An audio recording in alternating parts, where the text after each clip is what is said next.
ఉంది దీంట్లో, కానీ కష్టపడాలా, పడతాం.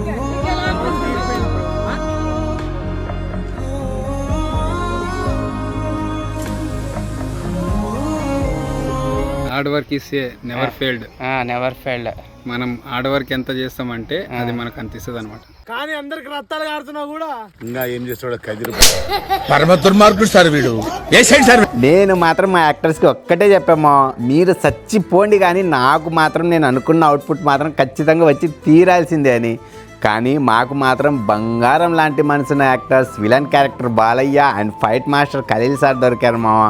నేను ఎంత కష్టపెట్టినా కూడా ఎంతో ఓపికతో అయితే వర్క్ చేస్తున్నారు. అలాగని మా బస్వ మీద మాత్రం మీరు అస్సలు ఎక్స్పెక్టేషన్స్ పెట్టుకోకండి.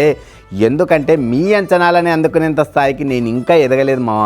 నేను ఇంకా ఇప్పుడిప్పుడు డైరెక్షన్ గురించి నేర్చుకుంటున్నా. అలాగే ఈ షూట్లో గాయపడని యాక్టర్ అంటూ లేడు. ఎందుకంటే రియల్ వెపన్స్ వాడుతుండడం వలన చాలా అంటే చాలా ప్రమాదాలు ఎదుర్కోవాల్సి వస్తుంది. పైగా మన దానికి ప్రొడ్యూసర్ అంటూ ఎవ్వరు లేరు. ప్రతి దానికి డబ్బులు రూపాయలు లెక్క వేసుకొని ఖర్చు చేయాల్సి వస్తుంది మా. కానీ ఈ షూట్లో మేము పోగు చేసుకున్న మెమొరీస్ మాత్రం వెల కట్టలేనివి అనుకో. ఇంకా 30% షూట్ మిగిలింది, దాన్ని కూడా త్వరగా కంప్లీట్ చేసుకొని మీ ముందుకు వస్తామే. అంతవరకు ఉంటా, బాయ్ అండ్ సెలవు, జై హింద్.